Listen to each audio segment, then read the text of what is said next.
Business Studies Part 1 Class 11 Classification of Business Activities. Our next topic is Classification of Business Activities. तो अब हम कैसे business activities को classify करेंगे? Let's see. जो बिजनेस एक्टिविटीज़ होती है ना, उसको हम दो कैटेगरीज में क्लासीफाई करते हैं. One is industry and other one is commerce, right. तो बिजनेस एक्टिविटीज़ को हम दो पार्ट्स में क्या करते हैं, क्लासीफाई करते हैं. एक होता है इंडस्ट्री और दूसरा क्या होता है, कॉमर्स होता है. अब इंडस्ट्री क्या होती है? इंडस्ट्री एक ऐसा प्लेस होता है जहाँ पे गुड्स एंड सर्विसेज को प्रोड्यूस किया जाता है. Industry involves production of goods and services. और जबकि कॉमर्स क्या होता है, कॉमर्स का जो रिलेशन है वो है गुड्स एंड सर्विसेज को डिस्ट्रीब्यूट करने से रिलेटेड. ठीक है. Whereas commerce is concern with distribution of goods and services. तो इंडस्ट्री में गुड्स एंड सर्विसेज का प्रोडक्शन होता है और कॉमर्स में गुड्स एंड सर्विसेज का डिस्ट्रीब्यूशन होता है. Next slide, industry. अब देखो, हमने पढ़ा है ना इंडस्ट्री क्या होती है पहली वाली स्लाइड में. इंडस्ट्री का मतलब क्या होता है, एक ऐसा एरिया जहाँ पे गुड्स का प्रोडक्शन किया जाता है, गुड्स एंड सर्विसेज का प्रोडक्शन किया जाता है. So industry refers to economic activity. मतलब इंडस्ट्री भी क्या है कि इकोनॉमिक एक्टिविटीज में आती है, मतलब which is related to earn money, which are connected with conversion of raw material into useful goods. मतलब इंडस्ट्री क्या करती है, कन्वर्ट करती है रॉ मटेरियल को फिनिश गुड्स में. Activities related to production and processing as well as activities related to rearing and reproduction of animals और other living species are included in industry. तो देखो, एक्टिविटीज जो प्रोडक्शन करने से रिलेटेड होती है, राइट, ठीक है, किसी चीज़ को प्रोड्यूस करने से या फिर प्रोसेस करने से या फिर रियरिंग. रियरिंग का मतलब क्या होता है, जो भी हमारे एनिमल्स होते हैं हम उनकी केयर करते हैं ना फार्म में, तो वो चीज़ भी इंडस्ट्री में आती है. एंड रिप्रोडक्शन जो होती है एनिमल्स की और अदर लिविंग स्पीशीज़ की, ये सारी चीज़ें इंडस्ट्री में आती है, राइट. प्रोडक्शन, प्रोसेसिंग, रियरिंग और जो रिप्रोडक्शन होता है एनिमल्स का, वो सब किस में आते हैं, इंडस्ट्री के अंडर ही आता है. अब पर्पस क्या है, द पर्पस ऑफ इंडस्ट्री. एक इंडस्ट्री का पर्पस होता है एक फॉर्म यूटिलिटी क्रिएट करना. फॉर्म यूटिलिटी का मतलब होता है किसी भी चीज़ को किसी एक फॉर्म में लेके आना, राइट. अब एक शुगर केन है, ठीक है, शुगर केन से हम शुगर केन को हम शुगर में कन्वर्ट करते हैं. तो शुगर अपने आप में एक फॉर्म है, ठीक है, जिसको हम कंज्यूम कर सकते हैं.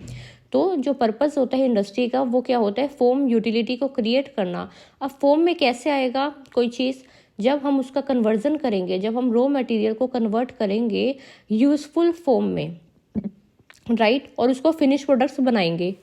एक इंडस्ट्री जो है वो प्रोड्यूस करती है कंज्यूमर गुड्स भी और कैपिटल गुड्स भी. तो जो प्रोडक्शन होता है गुड्स का, उन गुड्स में दोनों गुड्स आ जाते हैं, कंज्यूमर गुड्स भी और कैपिटल गुड्स भी.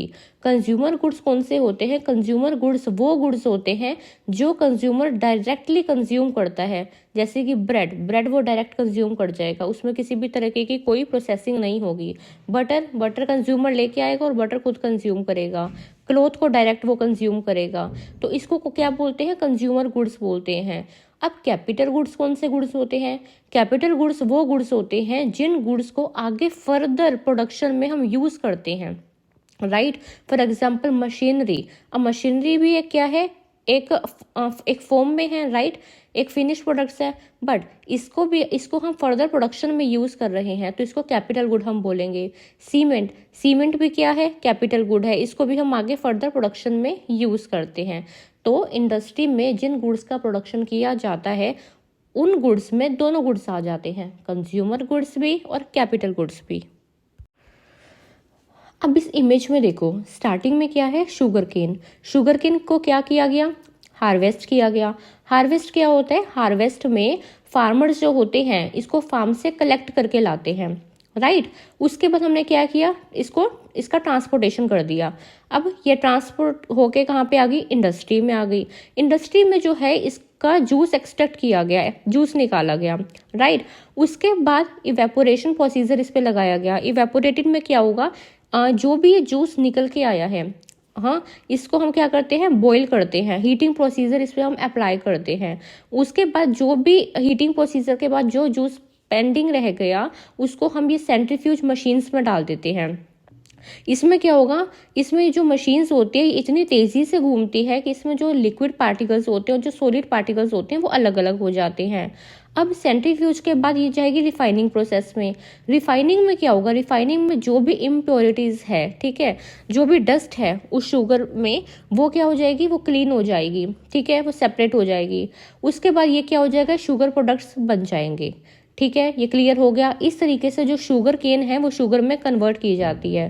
अब सेकंड वाली इमेज देखो, देखो ये तो ट्रांसपोर्टेशन की है। ये तो शुगर केन जो है ये कहाँ पे जा रही है, फैक्ट्रीज के अंदर जा रही है। और ये फैक्ट्री के अंदर का क्या होता है, इंडस्ट्री के अंदर का ये लेआउट होता है, जो थर्ड वाली पिक्चर है। अब इंडस्ट्री को हम क्या करते हैं, 3 पार्ट्स में डिवाइड करते हैं। ठीक है, मतलब इंडस्ट्री जो होती है वो 3 टाइप की होती है, that is primary industry, secondary industry and tertiary industry. Tertiary industry को हम सर्विस सेक्टर भी बोलते हैं। अब इस पिक्चर में देखिए, जो प्राइमरी सेक्टर है जिसको हम एग्रीकल्चर सेक्टर भी बोलते हैं, ये प्रोड्यूस करता है नेचुरल गुड्स। सेकेंडरी जिसको हम इंडस्ट्रियल सेक्टर बोलते हैं, ये प्रोड्यूस करता है मैन्युफैक्चर्ड गुड्स। और जो टर्शरी है जिसको हम सर्विस सेक्टर बोलते हैं, ये क्या करता है, ये दूसरे सेक्टर्स की डेवलपमेंट में हेल्प करता है। Next, primary industry. अब प्राइमरी इंडस्ट्री क्या होती है, this includes all those activities which are concern with the extraction and production of natural resources and reproduction and development of living organisms, plants etcetera. अब देखो, primary industry में वो सारी activities आएगी जिसमें हम नेचुरल रिसोर्सेज को एक्सट्रैक्ट करते हैं। एक्सट्रैक्ट का क्या मतलब होता है, उसको हम निकालते हैं नेचुरल रिसोर्सेज को।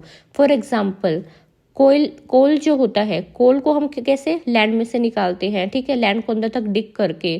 ठीक है, ऑयल को भी लैंड से निकालते हैं हम, मिनरल्स जो होते हैं। ठीक है, तो प्राइमरी इंडस्ट्री में वो एक्टिविटीज आती है जिसमें एक्सट्रैक्शन करा जाता है, मतलब ये जो रिसोर्सेज होते हैं इनको हम नेचर में से कलेक्ट करते हैं। ठीक है, एंड रिप्रोडक्शन का आपको मतलब पता होगा। फॉर एग्जाम्पल, एनिमल्स जो आगे फर्दर बर्थ देते हैं। ठीक है, and development of living organisms, यहाँ पे लिविंग ऑर्गेनिजम्स को डेवलप किया जाता है और प्लांट्स को।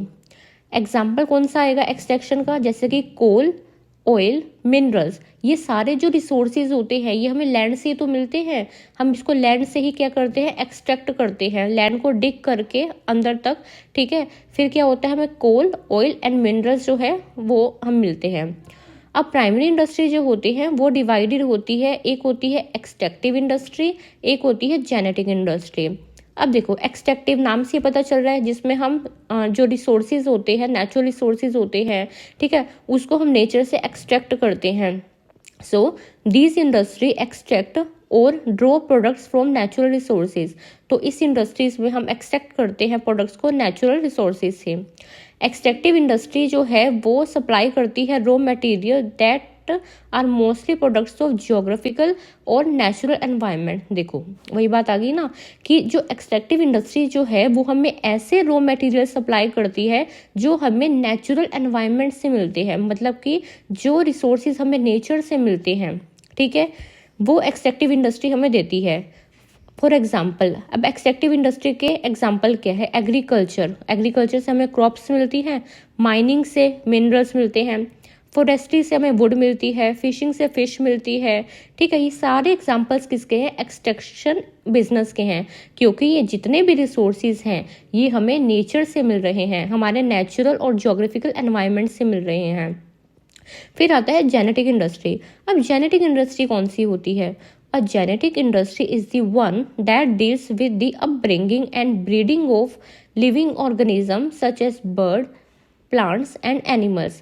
अब देखो, जेनेटिक इंडस्ट्री वो इंडस्ट्री होती है जिसमें क्या करा जाता है, अपब्रिंगिंग करी जाती है, मतलब पालन पोषण किया जाता है लिविंग ऑर्गेनिजम्स का, उनको ब्रीड किया जाता है, जैसे कि बर्ड्स, प्लांट्स और एनिमल्स।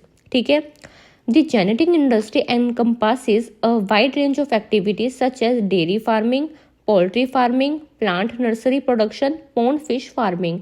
तो जेनेटिक इंडस्ट्री में जो है वो एक्टिविटीज आती है जैसे कि डेयरी फार्मिंग, डेयरी जहाँ पे लाइव स्टॉक को रखा जाता है, पोल्ट्री, ठीक है, plant nursery production and pond fish farming. ये मतलब जितने भी जो एनिमल से, बर्ड से, प्लांट से रिलेटेड होते हैं वो जेनेटिक इंडस्ट्री में आते हैं। अब ये बात क्लियर होगी।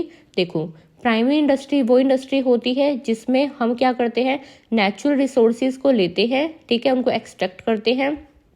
अच्छा, जैसे कि कोल, ऑयल और मिनरल को हम एक्सट्रैक्ट करते हैं। अब प्राइमरी इंडस्ट्री दो टाइप की होती है, एक होती है एक्सट्रैक्टिव इंडस्ट्री और एक होती है जेनेटिक इंडस्ट्री। एक्सट्रैक्टिव इंडस्ट्री वो होती है जिसमें हम जो रिसोर्सेज होते हैं, जो रॉ मटेरियल होते हैं वो नेचर से लेते हैं, हम अपने नेचुरल और ज्योग्राफिकल एनवायरनमेंट से लेते हैं। For example crops, woods, fish, right. और जो जेनेटिक इंडस्ट्री होती है, जेनेटिक इंडस्ट्री में क्या होता है, इसमें हम ये सारी लिविंग ऑर्गेनिज्म से रिलेटेड होती है, जैसे कि बर्ड्स, प्लांट्स, एनिमल्स, ठीक है। तो आई होप ये आपको क्लियर होगा। अब इस पिक्चर में देखो, ये फर्स्ट वाली पिक्चर किसकी है, ये लाइव स्टॉक फार्मिंग की है। इसमें जो भी काऊ है इसकी हम ब्रीडिंग और रियरिंग करते हैं, ठीक है, ताकि हमें क्या मिल सके, डेयरी प्रोडक्ट्स मिल सके। सेकंड जो पिक्चर है इसमें वुड दिखा रखी है, इसमें क्या है, फॉरेस्ट्री के थ्रू हमें क्या मिलती है, वुड मिलती है। थर्ड माइनिंग की पिक्चर है, माइनिंग में क्या होगा, ये जितनी भी मशीन्स हैं, राइट, ये क्या होगा, ये लैंड को डिग करेगी, उससे हमें क्या मिलेगा, ऑयल, मिनरल्स, कोल, ठीक है, ये मिलेंगे। फोर्थ में क्या है, ये भी लाइव स्टॉक फार्मिंग है, इसमें ये जो भी कैटल्स हैं, ठीक है, शिप है, इसके थ्रू हमें क्या मिलेगी, वूल मिलेगी। फोर्थ में फिशरी है, ठीक है, फिश फार्मिंग है। और ये जो है लास्ट वाली पिक्चर है, इसमें हमें क्या है, इससे हमें क्रॉप्स मिलेगी। तो देखो, live stock farming first picture, ये जो सेकंड है शिप वाली, ठीक है, और ये जो है फिश वाली, ये तीन जो पिक्चर्स है ये है जेनेटिक इंडस्ट्री का एग्जाम्पल। वुड वाली, माइनिंग वाली और ये क्रॉप्स वाली, ये है एक्सट्रैक्टिव इंडस्ट्री का एग्जाम्पल। आई होप अब आपको ये बात क्लियर होगी कि कौन सी इंडस्ट्री किस में आती है। Next, secondary industry. अब सेकेंडरी इंडस्ट्री कौन सी होती है, देखो, सेकेंडरी इंडस्ट्री वो इंडस्ट्री होती है जिसमें जो मटेरियल हमें प्राइमरी इंडस्ट्री से मिला है उस मटेरियल पे प्रोसेसिंग चलती है, उस मटेरियल पे काम चलता है, फिर उसके बाद क्या होता है, वो फाइनल गुड्स में कन्वर्जन किया जाता है। सो these are concerned with using materials which have already been extracted at the primary state। अब देखो, ये जो इंडस्ट्री होती है वो किससे रिलेटेड होती है, इसमें हम मटेरियल को यूज़ करते हैं, वो मटेरियल को यूज़ करते हैं जो हमें प्राइमरी इंडस्ट्री ने दिया। These industry process such material to produce goods for final consumption or further processing by other industry। अब ये इंडस्ट्री क्या करेगी, ये कुछ एक ऐसा प्रोसेस लगाएगी उस मटेरियल पे जिससे वो ऐसे गुड्स बना सके जो या तो कंज्यूमर फाइनली इसको कंज्यूम कर ले या फिर जो दूसरी इंडस्ट्री होती है वो उसको आगे प्रोडक्शन में यूज़ कर सके, ठीक है। तो ये इंडस्ट्री क्या करती है, ये जो कन्वर्जन करेगी रॉ मटेरियल को फिनिश गुड्स में बनाएगी। अब वो जो फिनिश गुड्स होंगे वो दो टाइप के हो सकते हैं, या तो अल्टीमेट कंज्यूमर, जो कंज्यूमर है उसको वो डायरेक्ट कंज्यूम करेगा, या फिर उन गुड्स को जो है वो दूसरी इंडस्ट्री में लेके जाया जाएगा फर्दर आगे प्रोडक्शन करने के लिए। For example, mining of iron ore is a primary industry. देखो, माइनिंग मतलब जो हम लैंड में से आयरन ओर मतलब कच्चा लोहा जो हम लेके आएंगे, ठीक है, कच्चा लोहा जो हम एक्सट्रैक्ट करते हैं वो जो है प्राइमरी इंडस्ट्री। बट उस आयरन ओर से स्टील बनाना, ठीक है, वो किस में आएगा, वो सेकेंडरी इंडस्ट्री में आएगा। सो बेसिकली जो भी प्राइमरी इंडस्ट्री से हमें प्रोडक्ट्स मिले, ठीक है, वो सेकेंडरी इंडस्ट्री में आए। सेकेंडरी इंडस्ट्री क्या करेगी, उस पर फर्दर प्रोसेस करेगी और उसको फाइनल गुड्स में कन्वर्ट करेगी। अब वो जो फाइनल गुड्स होंगे वो दो जो यूनिट्स होती है वो यूज़ कर सकती है, या तो उसको कंज्यूमर यूज़ करेगा फाइनल कंजम्पशन के लिए, या फिर उसको दूसरी इंडस्ट्री यूज़ करेगी फर्दर प्रोडक्शन करने के लिए, राइट। अब सेकेंडरी इंडस्ट्री को भी हम दो पार्ट्स में डिवाइड करते हैं, क्लासीफाई करते हैं। First one manufacturing industry and second construction industry. अब देखते हैं मैन्युफैक्चरिंग इंडस्ट्री कौन सी होती है। मैन्युफैक्चरिंग इंडस्ट्री वो इंडस्ट्री होती है जो कन्वर्ट करती है रॉ मटेरियल को या तो सेमी फिनिश गुड्स में या फिनिश गुड्स में। मतलब यहाँ पे रॉ मटेरियल का कन्वर्जन होता है सेमी फिनिश गुड्स में या फिर फिनिश गुड्स में। मैन्युफैक्चरिंग इंडस्ट्री जो होती है ये फॉर्म यूटिलिटी क्रिएट करके देती है। फॉर्म यूटिलिटी मतलब ये रॉ मटेरियल को एक फॉर्म में लेके आती है जिसको ह्यूमन जो होता है वो आसानी से यूज कर सकता है. So this industry create form utility in goods by making them suitable for human use. Most of the goods which are used by the consumers are produced by manufacturing industry.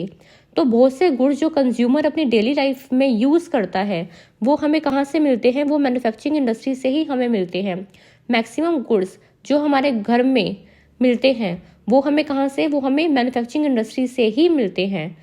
These industries supply machines, tools and other equipment to other industry too. ये जो industry होती है ये machines, tools और other equipment भी बना के दूसरी इंडस्ट्री को भेजती है ताकि जो दूसरी इंडस्ट्री है वो फर्दर उसको आगे प्रोडक्शन में यूज़ कर सके.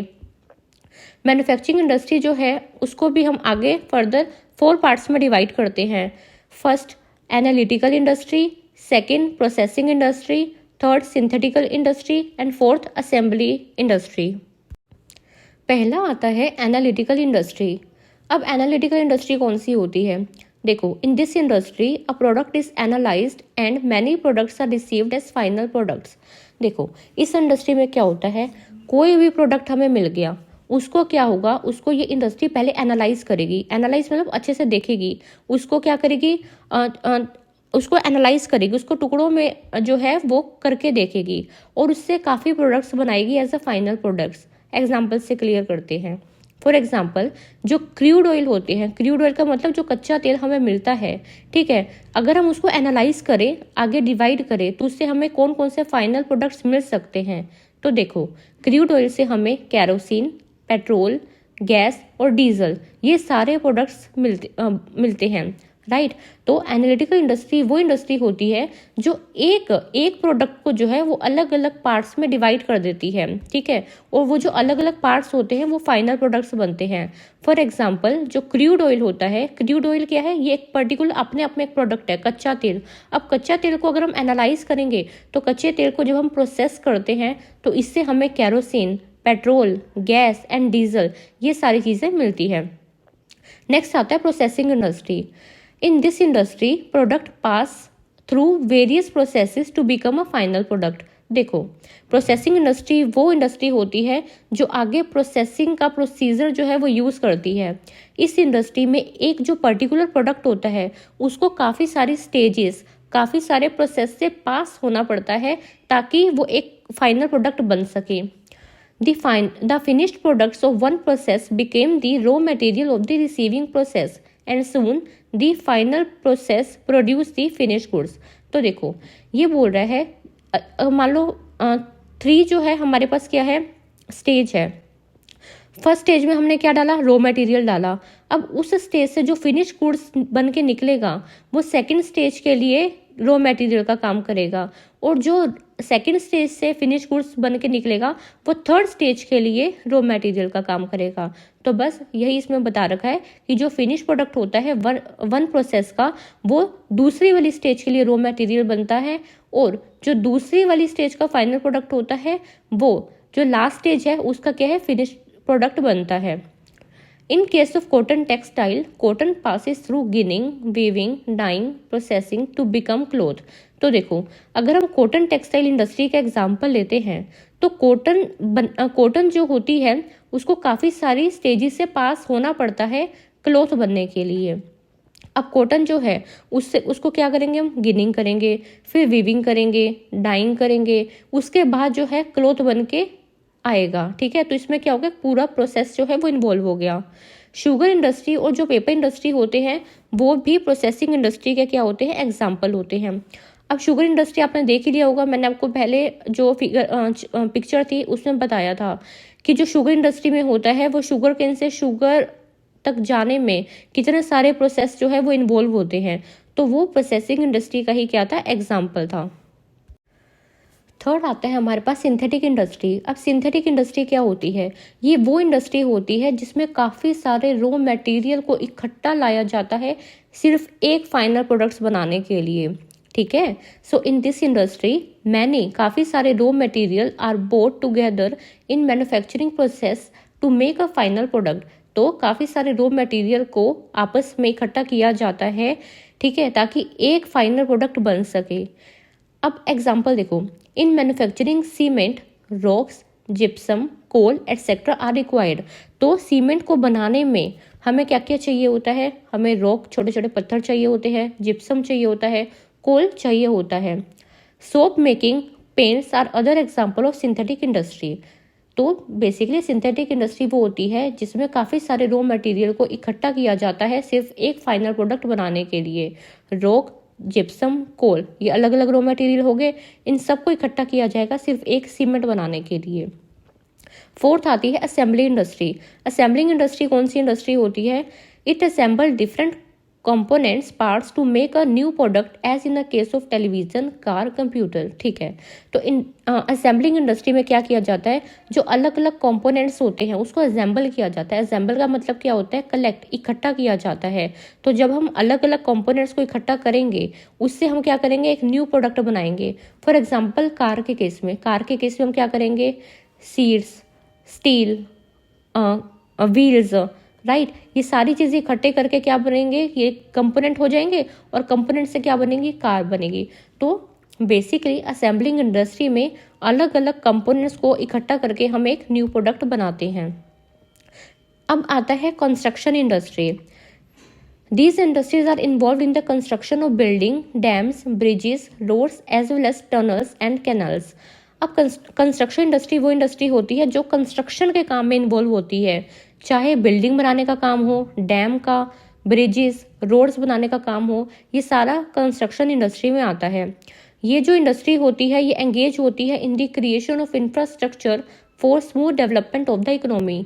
बेसिकली जो कंस्ट्रक्शन इंडस्ट्री होती है ये इंफ्रास्ट्रक्चर बनाने का काम करती है। इंफ्रास्ट्रक्चर का क्या मतलब होता है? रोड्स बनाने का, डैम्स बनाने का, राइट, ब्रिजेस बनाने का काम करती है ताकि एक इकोनॉमी जो है, इकोनॉमी का डेवलपमेंट हो सके। These industries are use the products of other industries such as cement, iron, bricks and woods। तो जो कंस्ट्रक्शन इंडस्ट्री होती है वो कौन से प्रोडक्ट्स को यूज़ करती है? जो दूसरी इंडस्ट्री ने प्रोड्यूस करके दिए होते हैं, ठीक है, जैसे कि सीमेंट हो गई, आयरन हो गया, ब्रिक हो गया, ये सारे मटेरियल जो होते हैं ये हमें दूसरी इंडस्ट्री से मिलते हैं, ठीक है। और कंस्ट्रक्शन इंडस्ट्री जो होती है वो इन मटेरियल को यूज़ करती है। इंजीनियरिंग और architectural skills makes play an important part in construction industry. तो जो इंजीनियरिंग और आर्किटेक्चरल जो स्किल्स होती है, ठीक है, वो बहुत इंपॉर्टेंट पार्ट जो है वो प्ले करती है कंस्ट्रक्शन इंडस्ट्री में। अब इस स्लाइड में देखो मैंने कुछ पिक्चर्स ली हैं। जो फर्स्ट वाली पिक्चर है ये जो है ये एनालिटिकल इंडस्ट्री के एग्जाम्पल है। अब देखो क्रूड ऑयल है, क्रूड ऑयल से कितने सारे हमें फाइनल प्रोडक्ट्स मिल गए। तो एक ही प्रोडक्ट से काफ़ी सारे फाइनल प्रोडक्ट्स हमें मिल गए जिसको क्या बोलेंगे? Analytical industry. सेकंड पिक्चर जो है ये प्रोसेसिंग इंडस्ट्री की पिक्चर है। इसमें जो कॉटन है, कॉटन को ये टी शर्ट बनने के लिए अब देखो कितने सारे प्रोसेस से गुजरना पड़ रहा है। Spinning, yarning, weaving, finishing, final fabric, design and swim, ठीक है। तो ये क्या है? प्रोसेसिंग इंडस्ट्री का एग्जाम्पल है जिसमें एक रॉ मटेरियल को फाइनल प्रोडक्ट्स बनने के लिए काफ़ी सारी स्टेजेस और काफ़ी सारे प्रोसेसेस से पास होना पड़ता है। अब इस पिक्चर में देखो, फर्स्ट वाली पिक्चर जो है वो सिंथेटिक इंडस्ट्री की एग्जाम्पल है। अब इसमें क्या होगा? ये देखो, limestone, iron stone, gypsum, coal and clay, ये 5 रॉ मटेरियल मिलके हमें एक ही फिनिश प्रोडक्ट्स देंगे जिसको क्या बोलते हैं? सीमेंट, ठीक है। तो सिंथेटिकल इंडस्ट्री कौन सी होती थी? जिसमें काफ़ी सारे रॉ मटेरियल मिलके एक फाइनल प्रोडक्ट्स हमें देते थे। तो ये 5 जो रॉ मटेरियल है ये मिलके हमें क्या देंगे? सीमेंट देंगे। तो ये सिंथेटिकल इंडस्ट्री का एग्जाम्पल है। फिर ये जो कार वाली इमेज है ये असेंबलिंग इंडस्ट्री का एग्जाम्पल है। अब ये जितने सारे कंपोनेंट्स पड़े हैं, व्हील, चेयर्स, स्टीयरिंग, ठीक है, ये सारे कंपोनेंट्स को हम क्या करेंगे? असेंबल करेंगे, इकट्ठा करेंगे और इससे जो है फाइनल प्रोडक्ट बना देंगे जो कि क्या है? कार है। थर्ड वाली जो पिक्चर है ये कंस्ट्रक्शन इंडस्ट्री की पिक्चर है। इसमें देखो ये कंस्ट्रक्शन कर रहे हैं, बिल्डिंग को कंस्ट्रक्ट कर रहे हैं। आई होप अब आपको क्लियर होगा। नेक्स्ट आता है commerce. Commerce include 2 types of activities, trade and auxiliaries to trade. तो कॉमर्स में 2 टाइप ऑफ एक्टिविटी आती है, एक होता है ट्रेड और एक होता है ऑक्सिलरी टू ट्रेड। देखो ट्रेड क्या होता है? ट्रेड में जो है वो सेल और परचेज इन्वॉल्व होता है, ठीक है, जिसमें गुड्स का हम सेल एंड परचेज करते हैं। और ऑक्सिलरी टू ट्रेड क्या होता है, ऑक्सिलरी टू ट्रेड में वो सारी एक्टिविटीज आ जाती है जो हमारे सेल और परचेज को करने में हेल्प करती है। आइए पढ़ते हैं। So buying and selling of goods is termed as trade. तो देखो, बाइंग और सेल करना गुड्स को, उसको क्या बोलते हैं, ट्रेड बोलते हैं। And activities that facilitate the purchase and sale of goods are called auxiliary to trade. वो सारी एक्टिविटी जो इन सेल एंड परचेज में हमारी हेल्प करती है उसको हम ऑक्सिलरी टू ट्रेड बोलते हैं। अब इन एक्टिविटीज में कौन कौन सी एक्टिविटीज आएगी, transportation, banking, insurance, communication, advertisement, packaging and warehousing. तो ये वो सारी एक्टिविटीज़ है जो हमारी सेल और परचेज करने में हेल्प करती है। वो सारी activities which are connected with taking goods and services from producer to users comes under the purview of commerce. ये बोल रहा है वो सारी एक्टिविटीज़ जो रिलेटेड होती है प्रोड्यूसर से गुड्स लेने से लेकर कंज्यूमर तक गुड्स पहुंचाने तक, जितनी भी एक्टिविटीज़ आती है वो सारी कॉमर्स में आती है। Commerce. The goal of commerce is to ensure a proper flow of goods and services for the benefits of both producers and consumers. ये बोल रहा है कि जो कॉमर्स का गोल होता है वो क्या होता है कि प्रोड्यूसर से गुड्स को लेके कंज्यूमर तक पहुंचाना, जिससे प्रोड्यूसर का भी फायदा हो सके और कंज्यूमर का भी बेनिफिट हो सके। अब देखो, हम ट्रेड को पढ़ते हैं। Trade is an integral part of commerce. ये बोल रहा है ट्रेड जो है काफ़ी इंपॉर्टेंट पार्ट है कॉमर्स का। It includes buying and selling of goods and services. Trade में क्या आता है, सेल एंड परचेज आता है गुड्स एंड सर्विसेज का। The trade segment of commerce bring together the manufacture and consumer. जो ट्रेड सेगमेंट होता है कॉमर्स का, जो पार्ट है ट्रेड, वो मैन्युफैक्चर और कंज्यूमर को इकट्ठे लेके आता है। That is it is a link between the manufacture and the consumer.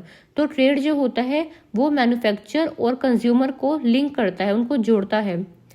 Trade can be classified into two types. अब ट्रेड जो होता है वो दो टाइप्स का होता है, इंटरनल ट्रेड और एक्सटर्नल ट्रेड। इंटरनल ट्रेड कौन सा होता है, internal trade it refers to buying and selling of goods और services within the geographical boundaries of a country. तो अगर हम गुड्स का और सर्विसेज का सेल और परचेज अपनी ही कंट्री में कर रहे हैं, अपनी कंट्री की बाउंड्रीज में कर रहे हैं, तो उसको हम इंटरनल ट्रेड बोलेंगे। It is also known age home trade और डोमेस्टिक ट्रेड। इंटरनल ट्रेड को हम होम ट्रेड भी बोलते हैं और डोमेस्टिक ट्रेड भी बोलते हैं। इंटरनल ट्रेड में goods and services are bought and sold in the home currency only. ठीक है, तो ये बोल रहा है कि जो इंटरनल ट्रेड में है वो गुड्स का जो सेल एंड परचेज होगा वो होम करेंसी में ही होगा, मतलब हमारे रुपीज़ में ही होगा जो सेल एंड परचेज होगा, right. The internal trade can B two types. Internal trade दो तरह का होता है, होलसेल ट्रेड और रिटेल ट्रेड। अब आपको होलसेल ट्रेड पता होगा, जिसमें जो होलसेलर होता है वो लार्ज क्वांटिटी में जो गुड्स है वो प्रोड्यूसर से लेता है और स्मॉल क्वांटिटी में रिटेलर को देता है। और रिटेल ट्रेड कौन सा होता है, रिटेल ट्रेड जो होता है वो होलसेलर से, जो रिटेलर होता है वो होलसेलर से गुड्स लेता है स्मॉल क्वांटिटी में और कंज्यूमर को जो है उनकी नीड्स के अकॉर्डिंग देता है। नेक्स्ट आता है external trade. When the buying and selling of goods and services is beyond the geographical limits of the country, it is called external trade. तो देखो, यही अगर हम बाइंग एंड सेलिंग की जो एक्टिविटीज़ हैं ये हम अपने इंडिया से बाहर करेंगे, अपनी कंट्री से बाहर करेंगे, अपनी जियोग्राफिकल बाउंड्री से बाहर करेंगे, तो उसको हम एक्सटर्नल ट्रेड बोलेंगे। It is also known as trade between two और मोर कंट्रीज। इसको हम क्या, जब दो या दो से ज़्यादा कंट्री के बीच में ट्रेड होता है, जब दो या दो से ज़्यादा कंट्रीज के बीच में ट्रेड होता है उसको हम एक्सटर्नल ट्रेड बोलते हैं। एक्सटर्नल ट्रेड में जो मार्केट होती है काफ़ी वाइड हो जाती है। क्यों? क्योंकि अब ये इसमें काफ़ी सारी कंट्रीज इन्वॉल्व हो गई है, तो मार्केट क्या हो गई है, वाइड हो गई है। एक्सटर्नल ट्रेड जो है वो तीन टाइप के होते हैं, एक्सपोर्ट, इम्पोर्ट एंड एंट्रीपोर्ट। एक्सपोर्ट क्या होता है, एक्सपोर्ट में हम जो हमारी कंट्री है, हमारी जो डोमेस्टिक कंट्री है, एग्जांपल इंडिया, इंडिया जो है जो भी गुड्स इंडिया के अंदर बन रहे हैं वो आगे दूसरी कंट्रीज में सेल करेगी। फॉर एग्जांपल इंडिया में क्या है, क्लॉथ बन रहे हैं, ठीक है, क्लॉथ का प्रोडक्शन हुआ तो इंडिया जो है वो उसको सेल कर रही है, मतलब एक्सपोर्ट कर रही है यूएसए को, चाइना को, जापान को। इसको बोलते हैं एक्सपोर्ट। इम्पोर्ट का मतलब होता है खरीदना। अगर इंडिया जो है वो इम्पोर्ट करेगी गुड्स को और सर्विसेज को, दूसरी कंट्री से परचेज करेगी, तो उसको बोलते हैं इंपोर्ट। तो जब डोमेस्टिक कंट्री जो है, ठीक है, हमारी खुद की कंट्री जब परचेज करती है गुड्स एंड सर्विसेज को बाहर वाली कंट्री से तो उसको इम्पोर्ट बोलते हैं। एंट्री पोर्ट का क्या मतलब होता है? एंट्री पोर्ट में जो डोमेस्टिक कंट्री होती है जैसे कि इंडिया पहले गुड को क्या करेगी? इम्पोर्ट करेगी। फॉर एग्जाम्पल इंडिया ने क्या करा? शुगर, ठीक है, शुगर जो है वो कहाँ से मंगवाई? वो चाइना से इम्पोर्ट करी, पहले परचेज किया, फिर उसको क्या है, उसको थोड़ा सा उसकी पैकेजिंग करके अपना लेबल लगा के उसको क्या करा? आगे दूसरी कंट्री में एक्सपोर्ट कर दिया, तो उसको हम क्या बोलते हैं? एंट्री पोर्ट बोलते हैं। तो एंट्री पोर्ट में पहले जो हमारी कंट्री है वो क्या करेगी? वो इम्पोर्ट करेगी, परचेज करेगी, ठीक है, दूसरी कंट्री से, फिर उसमें थोड़ा बहुत उसमें पैकेजिंग या लेबलिंग करके उसको क्या करेगी? किसी दूसरी कंट्री को एक्सपोर्ट कर देगी, राइट। अब इस पिक्चर में देखो, एक तरफ है कंट्री ए और एक तरफ है कंट्री बी। अब क्या हुआ? कंट्री ए ने क्या किया? सेल किया गुड्स को कंट्री बी को, ठीक है, तो इसको क्या बोलेंगे? एक्सपोर्ट बोलेंगे।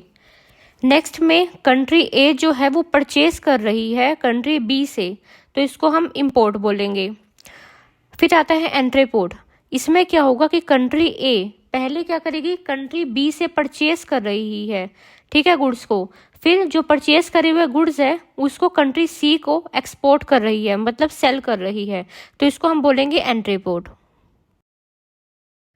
नेक्स्ट हमारा टॉपिक आता है एड्स टू ट्रेड या फिर ऑक्सिलरी टू ट्रेड, और हम इसको सर्विसेज भी बोलते हैं। तो एड्स टू ट्रेड में वो सारी एक्टिविटीज़ आती है जो ट्रेड करने में हेल्प करती है। The activities which help in the smooth flow of trade are known as aids to trade. The activities make buying and selling of good easier. तो जो इसमें सर्विसेज आती है, जो एक्टिविटीज़ आती है, वो बाइंग एंड सेलिंग को काफ़ी ईजी कर देती है। These help in removing various hindrances of trade which arises in production and distribution of goods। तो देखो, ये जो भी सर्विसेज एड्स टू ट्रेड्स में आएगी वो जितने भी हिंड्रेंसेस होती है उनको रिमूव कर देती है। प्रोड्यूसर से जो सामान है वो कंज्यूमर तक पहुंचाने में जितने भी रुकावटें आती है वो सर्विस सेक्टर जो हमारा होता है उसको दूर करने की कोशिश करता है। अब देखो कौन कौन सी सर्विसेज आएगी। पहला आता है ट्रांसपोर्टेशन। अब ट्रांसपोर्टेशन का क्या मतलब होता है? एक जगह से सामान को लेके दूसरी जगह पर पहुंचाना, यही ट्रांसपोर्टेशन का काम होता है, right. So carrying of goods physically is transportation. अब देखो, जो हमारा कंज्यूमर है, ठीक है, वो है दिल्ली का, और जो हमारा सप्लायर है वो है कहाँ का? मुंबई का। अब मुंबई से दिल्ली में सामान कैसे आएगा? ट्रांसपोर्टेशन के थ्रू आएगा, ठीक है। ट्रांसपोर्टेशन के थ्रू ही प्रोड्यूसर जो है वो कंज्यूमर तक अपना सामान पहुंचा सकता है। तो देखो इसने कर दी ना ट्रेड करने में हेल्प। नेक्स्ट आता है कम्युनिकेशन।